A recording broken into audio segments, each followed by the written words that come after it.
अब आपको खबर बताते हैं आगरा से, जहां पर जो धर्मांतरण गैंग का पूरे नेटवर्क का खुलासा हुआ था, उसमें अब 14 लोगों की गिरफ्तारी हुई है और पाकिस्तान कनेक्शन सामने आया है। पाकिस्तान कनेक्शन सामने आने के बाद से ही लगातार जो गिरफ्तारी का सिलसिला है वो जारी है। अब अलग अलग जगह पर प्रशासन के द्वारा छानबीन की जा रही है, क्योंकि कल भी एक बड़ी मीटिंग की जानकारी हमने आपको बताई थी, कैसे डीआईजी और प्रशासन के अधिकारियों के साथ में योगी आदित्यनाथ ने मीटिंग ली और धर्मांतरण को लेकर ये मीटिंग ली गई थी। तो आपको बता दें कि पाकिस्तान के तनवीर अहमद और साहिल अदीब इस गैंग के मास्टरमाइंड बताए जा रहे हैं और ये कनेक्शन बताया गया है। वहीं गैंग में कश्मीरी लड़कियों के शामिल होने का भी दावा किया गया है। इस मामले में अभी तक पुलिस के द्वारा 14 लोगों को गिरफ्तार किया गया है। इन 14 लोगों में 11 लोगों को पुलिस ने 10 दिन के लिए पीसीआर पर सस्टेन इंट्रोगेशन के लिए, इनके पास जो डॉक्यूमेंट्स मिले, इलेक्ट्रॉनिक डिवाइसेस मिली, उसके बारे में जानकारी के लिए, और डिफरेंट जगह पर, चूँकि ये लोग रहने वाले थे, जैसा कि मैंने आपको बताया कि पश्चिम भारत में गोवा से लेकर पूर्वी भारत में कोलकाता तक के इनके तार थे, तो उसके लिए इन लोगों को 10 दिन का हम लोगों के द्वारा police custody remand sustain interrogation के लिए कर लिया। यूपी के आगरा से जिस धर्मांतरण गैंग का पर्दाफाश हुआ है, जिसके तार अब पाकिस्तान से जुड़े हुए पाए जा रहे हैं, उसका जाल इतना ज्यादा फैला हुआ था कि देवभूमि उत्तराखंड से भी अब ऐसी खबरें सामने आने लगी हैं। बिल्कुल, और देवभूमि उत्तराखंड से, देहरादून से ये जानकारी सामने आई कि 2 जो किशोरियां हैं उनको बरामद किया गया है। इस रैकेट में वो फंसी हुई थी। ऐसे में इन्होंने क्या क्या खुलासे किए हैं, ये भी देहरादून पुलिस की तरफ से बताया गया है, वो भी आपको दिखाते हैं।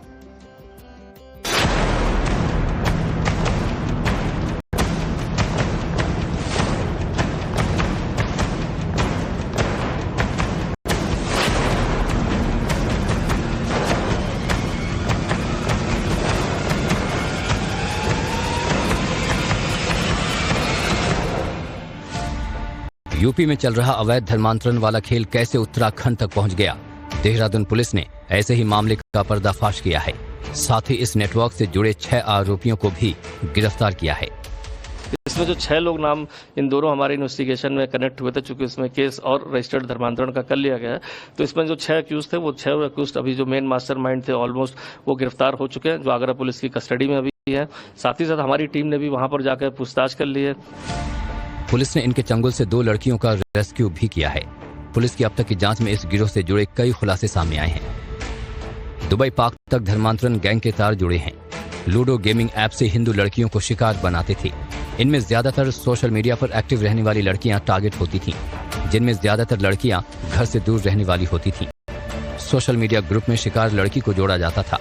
पाकिस्तानी मौलानाओं से अरबी भाषा की तालीम दिलाते थे। पुलिस ने कई संदिग्ध किताबें भी बरामद की हैं। मजहबी प्रचार और ब्रेन वॉश में इस्तेमाल होती थी किताबें।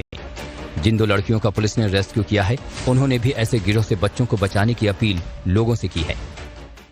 अपने बच्चों को धर्म से रिलेटेड नॉलेज दें, उनसे जुड़े रहिए, उनकी सारी जितनी भी अच्छी बुरी मतलब आदतें, उन पे नज़र रखिए, कोई किसी गलत ट्रैप में ना फंसे। बड़ी बात यह है कि धर्मांतरण गैंग के चंगुल से रेस्क्यू लड़कियों में से एक की उम्र 28 साल है, जो देहरादून में पढ़ने के लिए आई थी। लूडो ऐप के जरिए पाकिस्तान के मौलवी तनवीर अहमद से इसका कांटेक्ट बना। ऐसे में अब देहरादून पुलिस छांगुर गैंग के इस गिरोह से जुड़े होने को लेकर जांच कर रही है।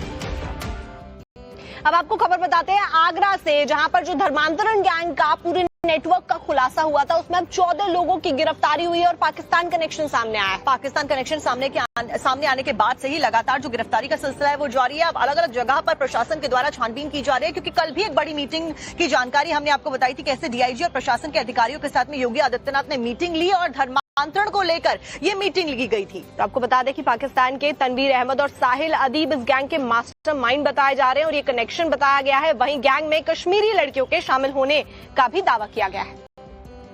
इस मामले में अभी तक पुलिस के द्वारा 14 लोगों को गिरफ्तार किया गया है। इन 14 लोगों में 11 लोगों को पुलिस ने 10 दिन के लिए पीसीआर पर सस्टेन इंट्रोगेशन के लिए, इनके पास जो डॉक्यूमेंट्स मिले, इलेक्ट्रॉनिक डिवाइसेस मिली, उसके बारे में जानकारी के लिए, और डिफरेंट जगह पर, चूँकि ये लोग रहने वाले थे, जैसा कि मैंने आपको बताया कि पश्चिम भारत में गोवा से लेकर पूर्वी भारत में कोलकाता तक के इनके तार थे, तो उसके लिए इन लोगों को 10 दिन का हम लोगों के द्वारा police custody remand sustain interrogation के लिए कर लिया। यूपी के आगरा से जिस धर्मांतरण गैंग का पर्दाफाश हुआ है, जिसके तार अब पाकिस्तान से जुड़े हुए पाए जा रहे हैं, उसका जाल इतना ज्यादा फैला हुआ था कि देवभूमि उत्तराखंड से भी अब ऐसी खबरें सामने आने लगी हैं। बिल्कुल, और देवभूमि उत्तराखंड से, देहरादून से ये जानकारी सामने आई कि 2 जो किशोरियां हैं उनको बरामद किया गया है। इस रैकेट में वो फंसी हुई थी। ऐसे में इन्होंने क्या क्या खुलासे किए हैं, ये भी देहरादून पुलिस की तरफ से बताया गया है, वो भी आपको दिखाते हैं।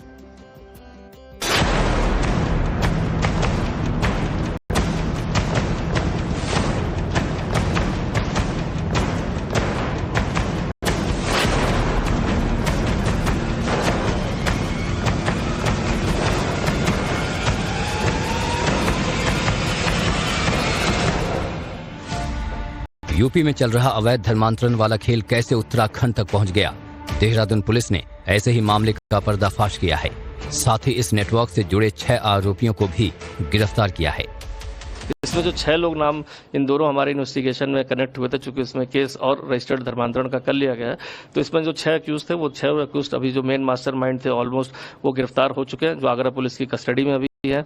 साथ ही साथ हमारी टीम ने भी वहां पर जाकर पूछताछ कर ली है। पुलिस ने इनके चंगुल से 2 लड़कियों का रेस्क्यू भी किया है। पुलिस की अब तक की जांच में इस गिरोह से जुड़े कई खुलासे सामने आए हैं। दुबई पाक तक धर्मांतरण गैंग के तार जुड़े हैं। लूडो गेमिंग ऐप से हिंदू लड़कियों को शिकार बनाते थे। इनमें ज्यादातर सोशल मीडिया पर एक्टिव रहने वाली लड़कियां टारगेट होती थीं, जिनमें ज्यादातर लड़कियां घर से दूर रहने वाली होती थीं। सोशल मीडिया ग्रुप में शिकार लड़की को जोड़ा जाता था। पाकिस्तानी मौलानाओं से अरबी भाषा की तालीम दिलाते थे। पुलिस ने कई संदिग्ध किताबें भी बरामद की हैं। मजहबी प्रचार और ब्रेन वॉश में इस्तेमाल होती थी किताबें। जिन 2 लड़कियों का पुलिस ने रेस्क्यू किया है, उन्होंने भी ऐसे गिरोह से बच्चों को बचाने की अपील लोगों से की है। अपने बच्चों को धर्म से रिलेटेड नॉलेज है, उनसे जुड़े रहिए।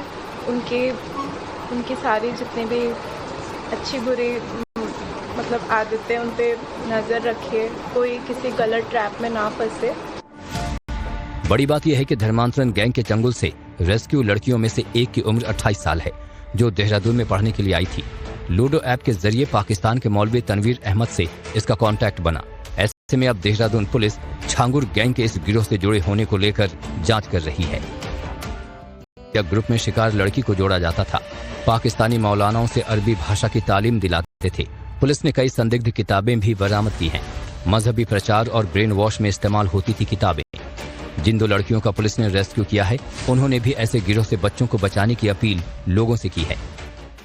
अपने बच्चों को धर्म से रिलेटेड नॉलेज है, उनसे जुड़े रहिए। उनकी सारी जितनी भी अच्छी बुरी मतलब आदतें, उन पे नज़र रखिए, कोई किसी गलत ट्रैप में ना फंसे। बड़ी बात यह है कि धर्मांतरण गैंग के चंगुल से रेस्क्यू लड़कियों में से एक की उम्र 28 साल है, जो देहरादून में पढ़ने के लिए आई थी। लूडो ऐप के जरिए पाकिस्तान के मौलवी तनवीर अहमद से इसका कांटेक्ट बना। ऐसे में अब देहरादून पुलिस छांगुर गैंग के इस गिरोह से जुड़े होने को लेकर जांच कर रही है।